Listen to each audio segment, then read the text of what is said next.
Tonight we have Monica Mann, who is the Family Services Director. So she works at Eli's Village down in Richmond, supporting families. And she has a wealth of knowledge when it comes to microboards. I first heard of microboards years and years ago when I lived on the West Coast. Didn't really hear too much about them here. And then, I don't know, probably about 10 or 12 years ago, made contact with some families that had started some in Virginia. And they were beginning to start the Microboard Association. So that was kind of an up and down thing for a while. I think, in Monica, that's when you guys got it and really created something out of it and are educating people on it. So I thank you for being here and for sharing this basically new information for a lot of people on supports for our family members um, using microboards. So take it away. Well, thank you so much for having me. I'm going to share my screen, and this is where we're going to see if technology works for me today. Well, thank you guys so much for having me today. We're going to dive in a little bit about microboards. As Kim mentioned, Eli's Village kind of took the Microboard Association under our wings back in 2022. We at Eli's Village, we do a lot of life planning for families that have loved ones with disabilities, where we kind of focus on three realms. So we focus on financial planning, legal planning, and then benefit and support planning. And we found that microboards really kind of bring all those together. And so when we heard that that the original Microboard Association of Virginia was going to be dissolved, we kind of wanted to bring that under our wing because we wanted to continue to honor the really hard work that Linda and Rosemary had done, and continue to kind of raise awareness of this wonderful tool and bring it to people at events like this. So that's kind of how we got here today. Um, as we kind of talk a little bit about microboards, I like to kind of highlight my favorite ways to utilize them as a tool, right? So they are a really good tool to help widen kind of that support network, right? Like we're going to have more people that know your loved one and know their needs so that you have this extra like team of support, your extra cheerleaders and advocates. And these people are then the people that you turn to when you need support. So maybe there's a really hard decision that needs to be made, those ones that we don't necessarily want to make on our own, right? We all turn to our sounding board. This gives us that person to turn to. It's like a formal support for those decisions. And it just kind of helps make those decisions throughout the lifespan. So a big part of why we like it, and why we started utilizing it and then brought over the microboard, is it's one of those answers of what happens when I'm gone. Who's going to continue to help our family, help our loved one make these decisions as they transition throughout life. And so it's something that can work for a young adult that is their own guardian and they just kind of need support with making decisions. Or it could also work for somebody that has a guardian. And so we're going to kind of have ongoing support throughout a lifetime. So it can be used in multitudes of ways. And we're going to kind of dive in and break that down a little bit. So one thing that's really important to highlight is that a microboard is a tool that enhances decision making. So it's not going to replace any of the decision making processes you guys already have in place or that you're planning to have in place, right? So it's not going to be like, do I need to have a guardian or do I need to have a microboard? Or should I have POA or should I have a microboard? Those things are going to work alongside each other. So before we dive into all of the details of microboards, we do like to first highlight those different decision-making models because we want to make sure families kind of know what options are out there that we're going to be working alongside, right? A lot of times we work with families that are coming into the transition age and you have there's like a checklist and guardianship's automatically on there. And sometimes that's the perfect solution for somebody. And for other families, guardianship might not be needed for that individual. Maybe there's some other routes. So we like to make sure that we kind of know our options. And so we just wanted to kind of go over that quickly. I'm sure a lot of you are familiar with guardianship and that process and needing to go to court and get that court order. And we like to remind individuals that that's not just the one and done process, that, well, you don't have to go back to court regularly. We do want to make sure we're filling in our guardian reports and sending those in. And that might be something that if you utilize the microboard, that you're kind of working on that annual report together type of thing. So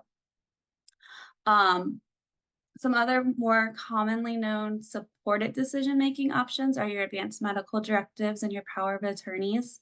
And so those, just like, you can utilize them and still have a microboard where the microboard might sit down with you and help you write your advanced medical directives, right? Help educate on the different choices that are out there and understanding your wants and needs and kind of helping to outline them. Or you may have a power of attorney. And one thing that we've seen cool is sometimes families will have, an individual will have like 2 power of attorneys. Maybe they'll have a medical one and a financial power of attorney, right? And so they're kind of helping to spread that responsibility and also playing to people's strengths, right? Like, I've worked in this industry my whole life, healthcare and medical choices. I talk about that a lot. My husband works in finance. So like, that's his realm, but not mine. So if we're able to kind of share that well, sometimes that's neat. And so those power of attorneys may be people that are on your microboard. And so then they have a team that are kind of coming together. And then we also like to highlight rep payees and authorized representatives. Those aren't as familiar terms about decision making. They're kind of more in that adult world, but they can also be a decision making tool that we're enhancing through the microboard. So your rep payee is going to be through your Social Security money. So it's somebody that's helping to make the decisions on making sure the money is managed appropriately. And then your AR or authorized representative is typically if you have a DBHDS service. So you're with your case manager through the CSB, or you're living in a group home, or you have day support or something along those lines. You may select to have an AR. So that's a person that's kind of sitting through those ISP meetings, reviewing those documents, making sure your needs are kind of being met there. So again, that can be somebody that's then coming back to the microboard and talking through, well, what services do we want? Where do we want to live? Where do we want to go to work? And so that team effort's kind of being brought in there. So we just want to make sure everyone knows that there's lots of different decision-making options out there, and the microboard is there to kind of support all of them and not necessarily replace anything. Okay. So what exactly is the microboard? So I talked a lot about coming back as a group. So a microboard is basically you're picking your own board of directors, right? For your individual with a disability. So it's a team of like-minded people. You can have anywhere from 1 member on your board all the way up to 11. And they're going to come together to answer any questions, to help give advice and feedback, kind of be your brainstorming collaboration. I always kind of think of it more as like your think tank, right?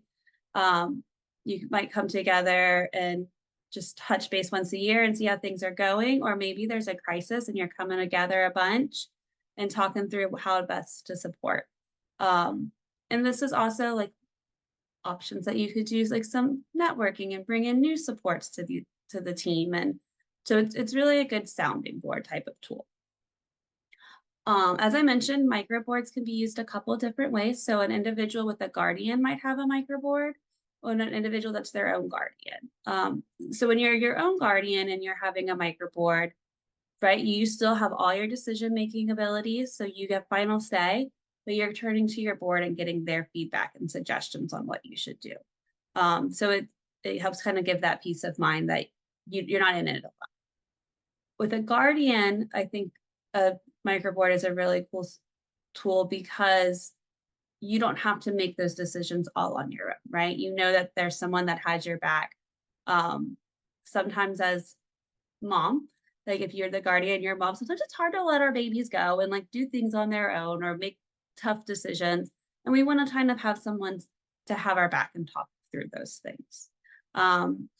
It also helps as you're planning for the future and successor guardians, right? So I'm a sibling of I have 2 brothers with Down syndrome. Eventually, right? Like I will be the one helping with their decisions and their life planning and those things. And one thing I like about the microboard is it's like kind of a way to help future guardians almost get their feet wet, right? So maybe the microboard has like mom and dad who are the guardian, and you have like a former case manager, a good friend, and the sisters on the board, right? Maybe the sister's going to eventually become the guardian. This gives them a chance to kind of see the planning process, right? So she can see what decisions are being made, kind of how we collaborate on them, what the needs are. So it helps kind of ease into that decision making versus that it's all on my plate now. It also, though, helps that person feel confident in their decisions.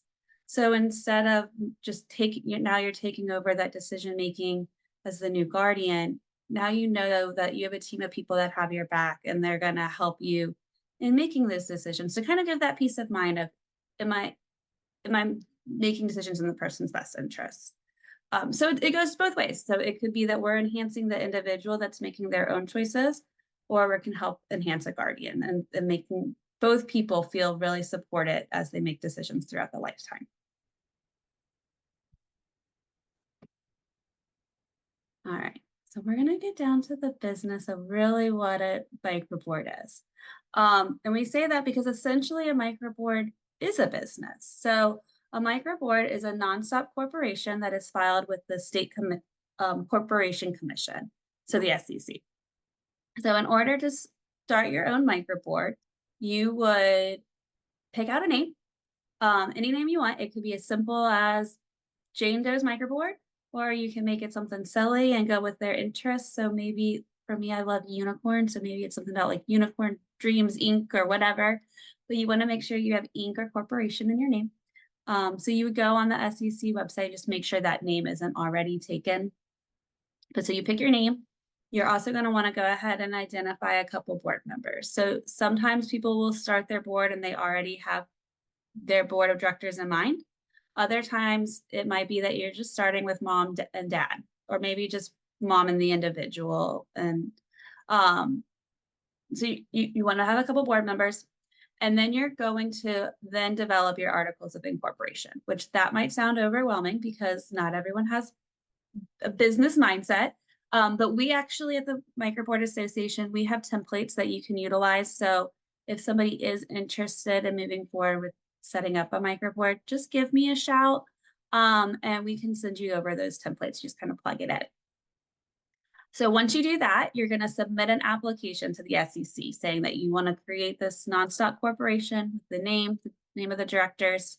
There is a filing fee for a microboard. So you pay, I want to say it's $75 at this point for your initial application, and then it's a $25 annual fee. And so that's kind of one of the things people like about microboard. So because it has that accountability piece.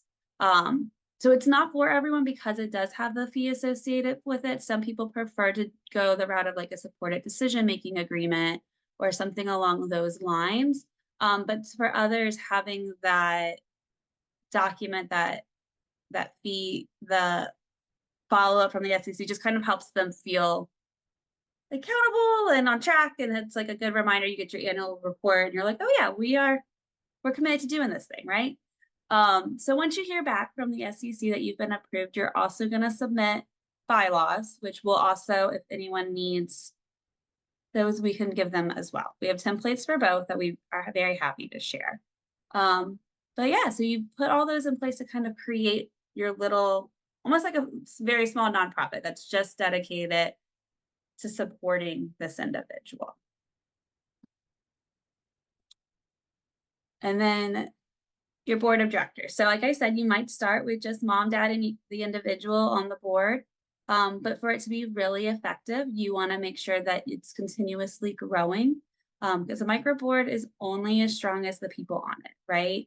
If we want this to be a network of support that's going to enhance decision-making throughout the lifespan, we want to make sure that we're adding to it throughout the lifespan. As people can rotate in and out off the board, and that is fine, but we just want to make sure it doesn't fizzle out. You want to make sure that you're picking people to be on these boards that are passionate about your loved one, about the individual. The individual can select them themselves, but you want to make sure it's people that are going to help make choices, that are going to regularly show up when you need them, um, and be that person's cheerleader and help with, maybe it's networking, maybe somebody has a career goal and members of that microboard can then say, oh, well, I know this person, I can reach out to them and see if they can do XYZ, and kind of help bring them along and advocate in that way. I do talk about fizzling out. We want to make sure that we're picking members that are going to be there longevity, or at least have the option to replace those, right? We want to make sure we're backfilling as people are coming off the microboard. One of the things that has happened in the past is that a lot of times, well, not necessarily a lot of times, but there's been times in the past where microboards are founded and they are a great tool until they're not. Until sometimes we'll have like the original anchors of that leave the board, and then if there's not someone to kind of carry that torch, they've fizzled out. So if you look up the history of microboards and you talk, and here in Virginia, there's a lot of talk about how they used to own homes. And that was kind of a lot of the big push of the microboards. And I think this is why you may have seen that there was talks about it and then there wasn't, and then there was again. So back when the settlement agreement first happened, right? That's kind of when there was a big push for microboards. And at that time, Virginia Department of Housing was actually offering special loans for microboards, with the idea that the microboard got the loan, purchased the home for the individual, and they kind of oversaw it. Well, they've actually I did some research recently, and that program has actually been sunset. So you can no longer get that loan because there were the homes kept going into foreclosure. So when an individual passes away and they have a microboard, you have to dissolve that, right? So you would then, at that point, those microboards should have sold those homes back, right? Finished that loan, sold that home. But they weren't doing that. So a lot of homes went into foreclosure, and the Virginia Department of Housing stopped doing that program. So we, as the Microboard Association, don't really encourage the microboard itself owning property and money. You can do that. If you do, I would highly recommend working with like a real estate attorney or a tax attorney. Well, probably both. But one thing that we do, you can still kind of utilize though the microboard to address both those needs, right? So maybe somebody has their own home and it's in a trust so that they're protecting their benefits. The microboard can still work with that trustee to make sure the needs of the home are being kept up, that the home, like helping with that management and decision-making process, but the special needs trust is holding the home, if that makes sense. Or one of the other ways it's commonly used in literature, especially in Canada, is that it was essentially you were making your own staff. That in some of the literature, Medicaid paid the microboard, and then the microboard paid staff. That doesn't really work in the Virginia model, but in a way you could utilize that still, because you could have, say somebody has supported decision-making, consumer-directed services through a waiver, right? Your microboard might be the people that you have interviewing your staff, helping you put the ads out for your attendance and care needs and stuff like that. So you can still turn to that microboard to help with the management of those services, right? Maybe a member of your microboard team is who your employer of record is if you're using consumer directed services, right? So there's a lot of ways that we can turn to this team to ask them questions and have them kind of help navigating different resources in the community. And that's why we want to make sure they have longevity and that we're picking people to be on our board that are going to have our best interests and show up for us day in and day out. And if not, that's okay. They can rotate off, but we just want to make sure we're continuing to network and bring more in so that it lasts. Another key player on the microboard team is the registered agent. So in addition to your board of directors, you will also want to have a registered agent. Sometimes this is also a board of one of the members of your board. But other times families and board members choose to hire a third party to handle it because it does have to be somebody that is accessible during the day, right? So this is who if any of your mail from the SEC goes to the registered agent. So they will get a packet each year, like reminding you to do your annual report and your filing fee. So the registered agent just kind of confirms with the SEC, yep, we had an annual meeting this year. This is who is on our board. This person's no longer on our board. Here's their contact information. And that's the bulk of what the registered agent does. But just like any company has a registered agent, that's going to be the person that gets served if something goes wrong. Not that something will with a microboard, but that's why they wanted them to be accessible during the day. And they do have to be a Virginia resident. Sometimes we have families ask, can we have board members that live in New York? We have a cousin up in New York. They want to be on the board, and they can. That is 100%. Zoom is a wonderful tool. But the registered agent does have to be someone that's in Virginia. All right, so that was all boring details about business stuff, and I hope it wasn't overwhelming. But the more fun piece of the microboard is actually the meetings. You are required as a microboard to have at least one annual meeting where the board of directors are coming together, and it kind of follows your traditional board model, right? So you're going to call it to order, you're going to keep meeting minutes and all of that. We all make decisions way more than once a year. So we recommend meeting more than once a year, right? At least quarterly is my recommendation. As things evolve and change, you want to keep up to date on individuals' likes and dislikes and what's working and not working, and see what they want help with and what they don't, and just, kind of touch base and evolve. And so we really do feel like more than once a year, but you do have to have a meeting once a year and keep those annual meeting minutes and report that to the SEC. One thing that we like to recommend is during those microboard meetings that you utilize person-centered planning tools. There's a wide variety of them out there, from charting the life course to path to maps. But it's a nice way there's like an example of one on the screen, but it's a nice way to put what you guys are talking about into a visual, being able to see like kind of where we came from, where do we want to be, how do we get there, what's working, what's not working, just kind of have a nice framework of what's the goal, how are we best going to support this person, what do they want to do, and really just how do we help them get there. And meetings can happen as frequently as you want. So I did say quarterly, but if someone's in crisis and maybe a big medical change happened, or they're getting ready to move, or whatever might be going on, you can meet more frequently as things arise.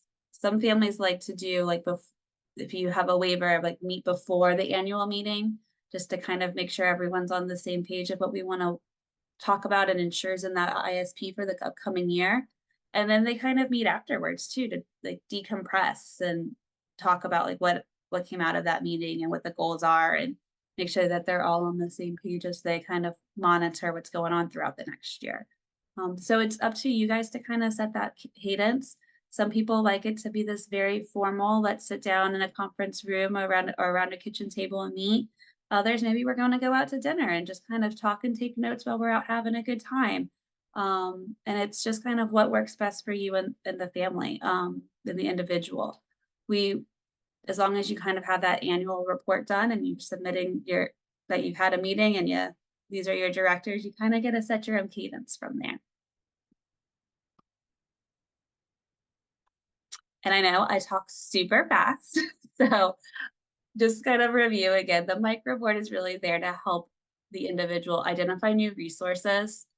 So this could be anything from maybe they're looking for a new social activity, new recreational therapy, anything like that. They could also be coming together just to kind of identify different service gaps and needs. And then maybe they're out there helping an individual find ways to fill that void, right? So maybe we're talking about employment and they're helping research and identify different places to apply or different supported employment oh my goodness, supported employment providers. And or maybe an individual is ready to move and live on their own. So maybe the microboard is helping you kind of set that budget and plan for um, tours and moving process and identifying who's going to do the move and who's going to help decorate and kind of figuring out all of those steps. It can be that the microboard is helping communicate with the trustee. So maybe an individual has a special needs trust and the trustee of the trust is managing the money, but the microboard can help provide feedback and help advocate if the individual needs money for their move or whatever it may be. They can kind of help be an additional liaison. And then a lot is also just kind of being there, knowing what's going on, being an extra set of eyes as we continue to kind of help support and protect individuals, right? If I know sometimes there's concern of, well, what happens if they live on their own and I'm not there to watch? Is something harmful going to happen? Are they going to get taken advantage of? But the bigger their network of support is, there's more people coming in and out of their home regularly. There's more people out in the community with them regularly. And so you kind of have those extra eyes and ears and just love and support. And that's kind of what I love about the microboard, is that it's just adding more consistent cheerleaders to the person's life and then lastly, helping with healthcare decisions. A lot of times when you're trying to kind of decide on next treatment plans and options like that, it's good to have a sounding board. Or maybe you want to have somebody go to a medical appointment with you, but you're not sure what you want to ask in an appointment. Having the microboard member there might be helpful. Or you could go to the microboard and prepare for the meeting, right? So I'm my own guardian and I'm going to go to this medical appointment on my own, but I might come meet with my microboard in advance and be like, what questions do I need to ask? And like, you could kind of help prep those steps, right? You can talk through what the appointment's going to look like, what kind of questions to ask, what kind of follow-up, to kind of help them build that confidence and make sure we're checking all the boxes and asking all the right questions so things don't get missed. And so it can be used in a lot of different ways. And that's what we like about it, is that it's not a one size fits all type of tool. It's really there to support someone throughout the scope. It can be paired with so many things. And it's just really just a way to hold each other accountable. So if anyone has questions, please let me know. Can you give us an example of somebody you know that currently has a microboard and how it's working for them, or maybe a couple examples Yeah. of current microboards? So we have a couple families that utilize them that they're younger, right? So they're just kind of getting started in the service world. And so one of the ways they really like to use it is really that sounding board. And so, for example, we have a family that is getting ready to go for their big, their first SIS assessment meeting. And that can be overwhelming when you first get your waiver and you have to go to a 3-hour meeting and hear about. And so we as a team kind of sat down and talked through the different areas that they're going to talk about and kind of help outline those different questions that are going to be asked, and just made sure the whole team was on the same page of how to describe supports, right? Because supports might look different versus in the community versus at school. And so it just kind of helped give that confidence. We have other families that are, preparing for that independence of moving out on their own. And so kind of talking together as a team on just educating the individual on different options, but also helping talk through the different independent living skills that are needed, right?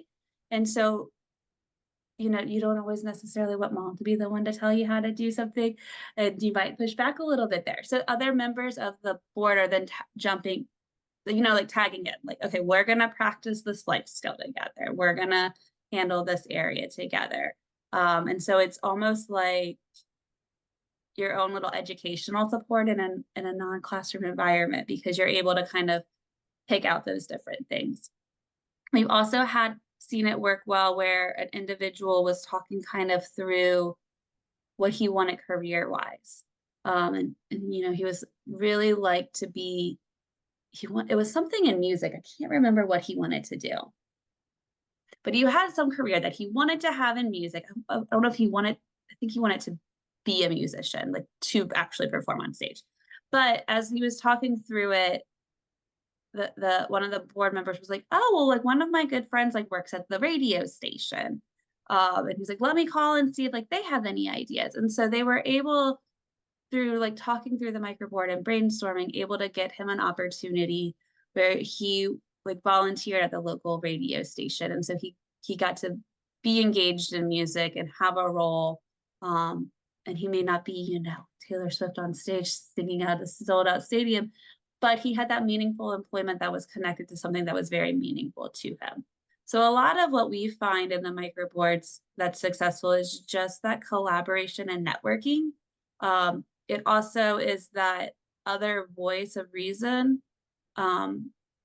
where sometimes when mom and dad are the one telling you to do something and you don't necessarily want to hear it, having that other voice of, no, this is why we need to have that follow-up medical appointment. This is why we need to have that conversation. This is why employment is employer in. Sometimes hearing it from somebody that you see more as a peer sometimes, or just a different voice, is really helpful. And so that's where we've really seen a lot of growth in our individuals that utilize the microboards, is just that reassurance piece, if that makes sense. You said a registered agent.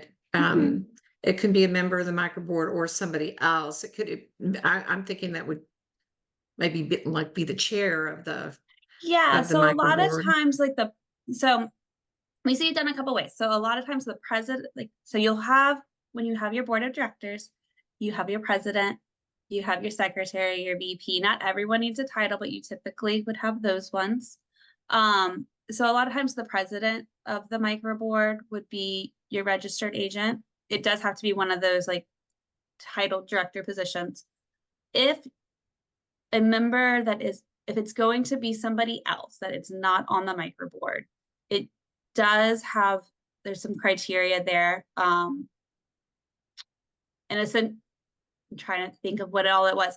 Mainly it's like basically a lawyer, right? So you have to have like pass the bar, be a Virginia resident, or be a director on the board, or there's one more criteria, and for the life of me, it is floated out of my brain. But That's good. No, that's fine. yeah, it's typically an attorney if it's not somebody on the board. Another question I had is, okay, if a person already has a guardian, then, okay, there's, you know, I could just see a legal forth between the guardian and the microboard, maybe, of members of the board feel this way, but the guardian feels this way as far as things should be, you know, with the individual. And granted, you take the individual's preferences into consideration. However, sometimes individuals aren't able to give us their preferences. And so it's up to either the team or the guardian or both working together. And hopefully they're working together. But I mean, does one supersede the other? The guardian will supersede. So the guardian is still the guardian. They will continue to remain final decision, right? The goal of the microboard is that hopefully that they then, that the guardian with choosing to have a microboard is then choosing to have this team to help them. I will note, there have been a couple cases where a microboard has actually been named as the guardian, right? So then at that point, they're voting and making those decisions on their own. That's pretty rare, but it has happened here in Virginia. There's an attorney, Anne Green. She did the first one. So she would be a wonderful resource if somebody ever wanted to get to that point. So in those situations, right, the whole microboard is, they're going to vote together. But otherwise, the guardian is still the ultimate decision maker. Same as if an individual is their own guardian, right? So if they still have all of their legal rights, the microboard is mostly just kind of there as their advisory team. They they could still be like, you told me not to, but I'm gonna go buy this car right now. Hopefully they will not. And there's other things in place like a rep payee and stuff to help prevent that. But at the end of the day, yeah, the microboard doesn't become the decision-making agent, essentially. And then, okay, so this is what, in thinking about setting up a microboard, Yeah. um, I can imagine, oh, Corey is older, he's an adult. Um, and we have guardianship. So originally, I think it's just going to be a small one of our family just to set it up. Yeah. But my concern is when I am not here and my husband is not here, I want that microboard to go on as a support for Ryan. Um, and so I can, what I'd like to do is have somebody on there that's in charge, that I trust, in charge of his finances. I mean, he has an older sister, but she said, I'm not good at filling all the paperwork or keeping up on the Social Security and the waiver paperwork and Yeah.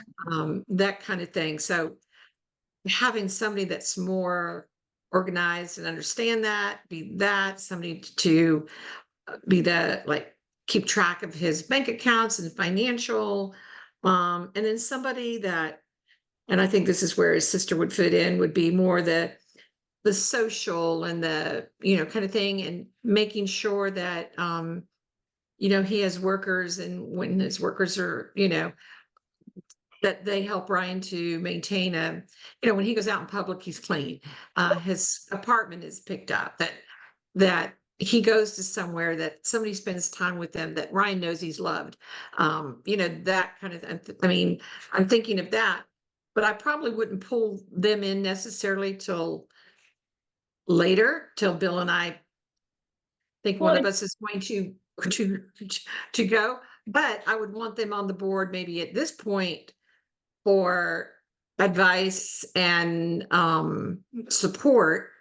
Does that make sense? So pulling yeah, them I in think now, you but wanna then maybe bring them in, so directing. you might not wanna give them, like, "I'm not gonna make you the rep payee right now, but I Mhm. want to get your advice." I also want I maybe it's a conversation of you or someone I admire and I think care for. I'm sorry, I forgot. Was it Ryan? Uh-huh. Care for Ryan Yes. very much, and so I would like for you to continue to play a role. If I'm not here, that would mean a lot to me if you could continue to Right. play that role. And so I would like for you, if you're interested, join now so that you can kind of learn more about him so that you're not learning it at that point, right? That Right. you're having this time to kind of learn the ins and outs of Ryan and what makes Ryan awesome and where he does need extra support. Um, and so I feel like the earlier you bring people on, the longer they have time to kind of immerse in the world of Ryan. Yeah. Most of them that I'd bring on, I think, know him, but there might be some that are not. So Yeah. okay, it's a good idea. That kind of cleared my mind a little bit. I just I see saw, there's a question. yeah. It says I could see the benefit of pulling them in earlier than later so they know that time to really get to know them. Yeah. And it gives time because you get to know them almost like in a different realm, right? Like we don't talk to everyone about everything. Um, and so this kind of lets you see the good, the bad, and the ugly so you can kind of help give that feedback. Which is why some people still do it in a fun setting because you're talking about the good, the bad, and the ugly, and you still want to enjoy the time. So I mean, we kind of do that with his personal attendants every once in yeah, a while, have a get together at a restaurant, and I've taken them to dinner before, and we all talk about what's good, what's working, what's not working, whatever. But you're yeah, in a more relaxed setting, so it's not so formalized. yeah. And So it's good to kind of break out of our walls and decompress. And sometimes you hear a lot more information. yeah. And while I want Ryan at the meetings, I he doesn't stay long. His anxiety and people talking about him are just, Yeah, he'll stay about 5 minutes and walk out of the room. So but I think each of them knowing him from time, they would kind of understand what he's talking, where he's coming from. Yeah. so forth. So, okay. All right. So setting one up sooner. All right. So would this, okay, I'm trying to think. So somebody that may have, say, the DD waiver, Mhm. this is a much, this is your formal thing. I'm thinking you meet yearly with your case manager and you kind of look at what his or an individual's wants and Yeah. needs and so far and develop their plan based on that. But, and then how would, so that just doesn't, I mean, I'm trying to figure out how microboards and those meetings go together. I would, as a person that used to be a former group home provider and used to be a former CSB person and a family member, I've been to these meetings lots of times. I would not try to combine them into one, just because I feel like those meetings are already so overwhelming. I don't think you want to make your annual microboard meeting your annual ISP meeting. But I think when you have your annual microboard meeting, right, you can talk through who on that team needs to go to to the annual ISP meeting with the waiver, right? So maybe you want your president there, and maybe you want one other person, or maybe not. But I think you guys as a team kind of see who's, like you were saying, your daughter would be really good at making sure like that the staff is doing what they're supposed to be doing, right? So maybe she has a concern and it's good for her to be in that meeting. But maybe there was another person that was kind of checking in that the money and the services and stuff were happening. You probably want that person in the meeting too. So I think that's kind of where you guys tag team and come up with a decision. I will note though, with the waiver, so if there's a guardian, the guardian has to be at that meeting, right? So maybe the guardian's bringing another board member, but that guardian would be there. And then if the individual has an authorized representative through the CSB, that person also needs to be there. So that person can be on the microboard, but so just make sure the appropriate people are still attending the right meeting. But yeah, you guys as the microboard can decide kind of who you want to send, and you can prepare for it beforehand and kind of decompress after. Okay, I know you said the what do you call it? The registered agent has to be a citizen of Virginia. But can other members of the microboard live in other states and Yeah. not your locale? Okay. Yeah. Okay. So they just would need to join the meeting, and they can do that virtually, or maybe it's you guys, a family member comes in at Christmas each year and you kind of meet around that time. And so Zoom's really helpful. yeah, Zoom is great. You can do all sorts of things now. Yeah. Yeah. Okay. All right. Also FaceTime on the phone, just hold them up. Yeah. Yeah, exactly. Okay. For all those that are out there, I know I talked to Monica before, and they have a wonderful packet of information. If anybody wants that, is that right, Monica? That has, I know the forms or the models in it for the documents she was talking about. I can send out the So articles of incorporation and the bylaws. They're both, we right. have templates for, yeah.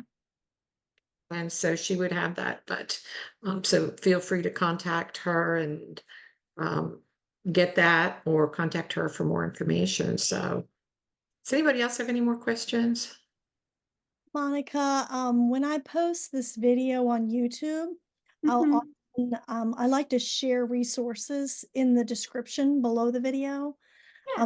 Whether it's the, copy of the PowerPoint slides, like in a PDF form, or if you have any other type of resources, that you could share about microboards at a glance or something like that, feel free to send those to me. Okay.